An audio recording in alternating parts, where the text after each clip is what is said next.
Obrigado, Sra. Presidente. Saudar o Sr. Presidente da Comissão Executiva da Caixa Geral de Depósitos e restantes membros dessa mesma Comissão Executiva.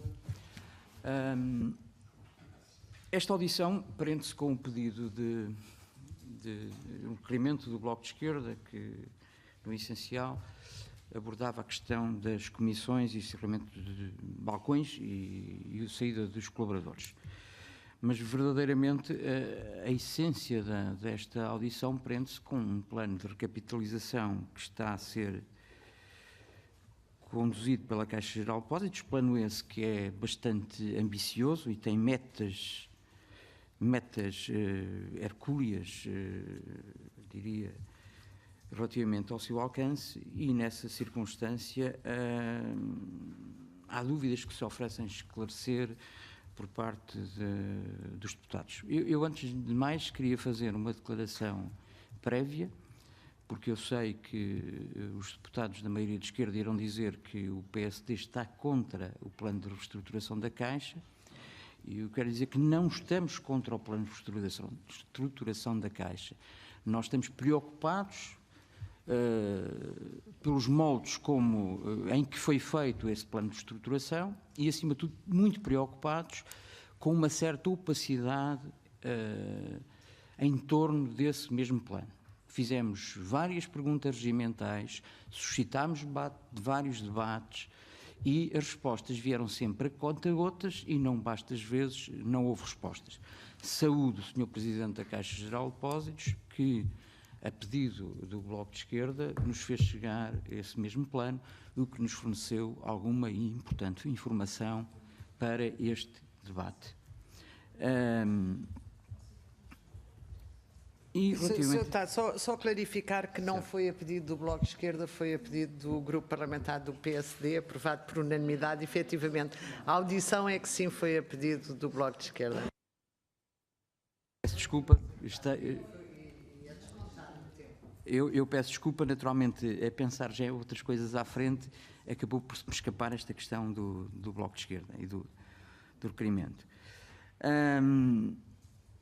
Naturalmente, este plano de estruturação reflete-se na oferta de serviço que a Caixa Geral de Depósitos fornece aos seus clientes e os respectivos custos dessa operação, reflete-se naturalmente também nos colaboradores e pela necessidade de saída de cerca de 2.200 colaboradores e reflete-se, portanto, no essencial, também em toda a economia. Naturalmente, se o valor fosse outro, naturalmente, não seria necessário a adoção de medidas ou de xaropes que viessem a prejudicar de forma tão efetiva colaboradores, clientes e contribuintes. Indo à questão relacionada com a redução de pessoal.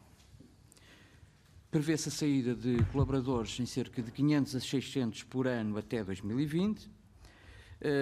Li alguns que se tratavam de situações de reformas antecipadas, trabalhadores que estariam a 3, 4 anos da sua reforma. Não haveria rescisões por mútuo acordo, na medida em que o caráter previdencial dos colaboradores da Caixa ofereceria dificuldades nessa situação.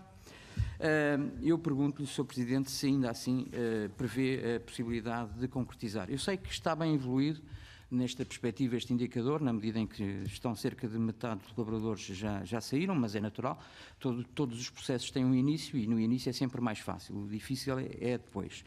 Acontece também, vi alguns críticas da FEBASE a estes acordos, a estas negociações, e dizia mesmo a FEBASE à porta de uma reunião de colaboradores do banco e isso aí preocupa-nos, e por isso pergunto-lhe, Sr. Presidente, se assim é, que os trabalhadores estariam a ser tratados como peças descartáveis e que estariam a ser atropelados acordos empresa no âmbito destas negociações.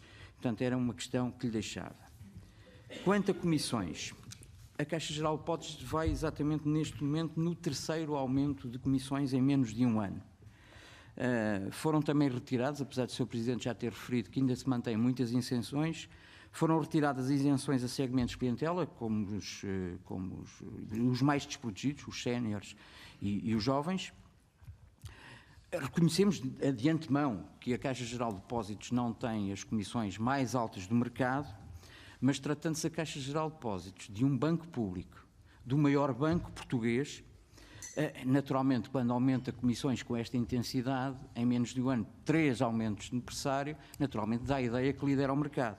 E lidera mesmo, porque a Caixa Geral de Depósitos, como banco grande que é, pelo menos era assim no passado, enquanto banco público, servia também de regulador para o mercado. E é evidente que, sendo um banco prime de mercado, os outros players de mercado seguem um bocadinho aquilo que são as práticas do banco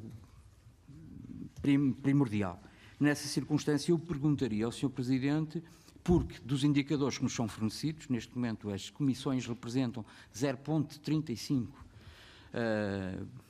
ponto percentual daquilo que são os volumes de negócios da Caixa Geral de Depósitos, e o plano de estruturação prevê um crescimento até 2020 para 0,45, ainda faltam 0,10, e tendo acontecido que durante o ano de 2017 a evolução face a 2016 não foi muito grande, eu pergunto, Sr. Presidente, quantos mais aumentos de comissões irão ter que ocorrer para atingir o objetivo do plano de 0,45, porque estamos a falar de cerca de aumento de 22% a 25% do valor das comissões bancárias. E, portanto, esta é outra das nossas preocupações.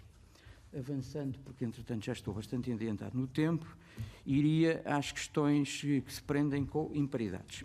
A determinada altura, em 2016, um comunicado da EBA dizia que a Caixa Geral de Depósitos estava em linha com os outros bancos e, portanto, nada havia de excepcional. E de um momento para o outro surgiram 3 mil milhões de euros de imparidades. Eu perguntaria ao Sr. Presidente o que é que aconteceu, se isto estava metido na gaveta, se eventualmente só foram verificadas neste tempo.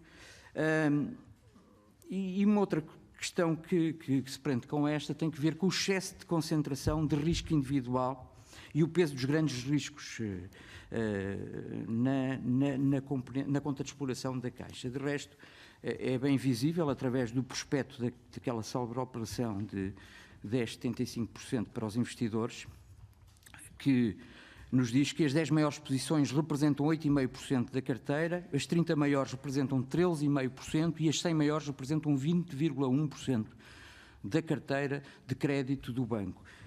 E isto é uma preocupação grande e, estrategicamente para a Caixa, é fundamental fazer alguma coisa. Eu pergunto que, relativamente a isto, se já foram tomadas algumas medidas no sentido de mitigar estes riscos, até porque isto depois terá, com certeza, impacto naquilo que são os valores que os investidores estão dispostos a pagar para, no futuro, poderem capitalizar a Caixa, e também tem reflexos naquilo que é o acionista-Estado.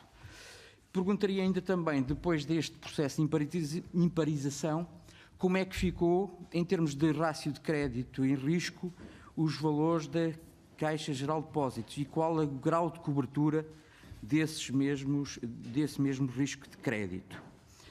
Passando a um outro tema, porque já não vou ter muito mais, prende-se com o encerramento de balcões.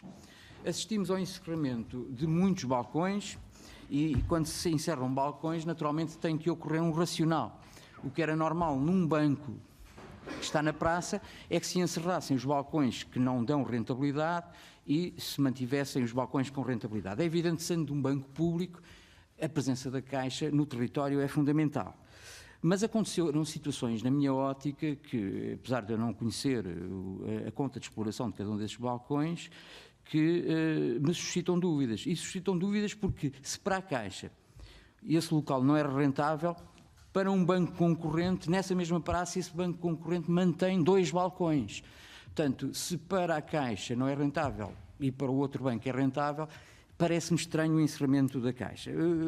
Dá-me a ideia que aconteceu aí, é um esclarecimento que eu gostaria de obter, é que tinham que encerrar 170 balcões, portanto, e vai de encerrar, sem critério. É evidente que tivemos aquele broai, aquela polémica com Almeida, não é aqui o caso concreto, mas de qualquer forma eu gostaria de perceber um bocadinho melhor o rácio de encerramento dos balcões. E para terminar, Sra. Presidente, é mesmo relativamente aos compromissos de rentabilidade, eu deixarei então para uma segunda ronda esta questão.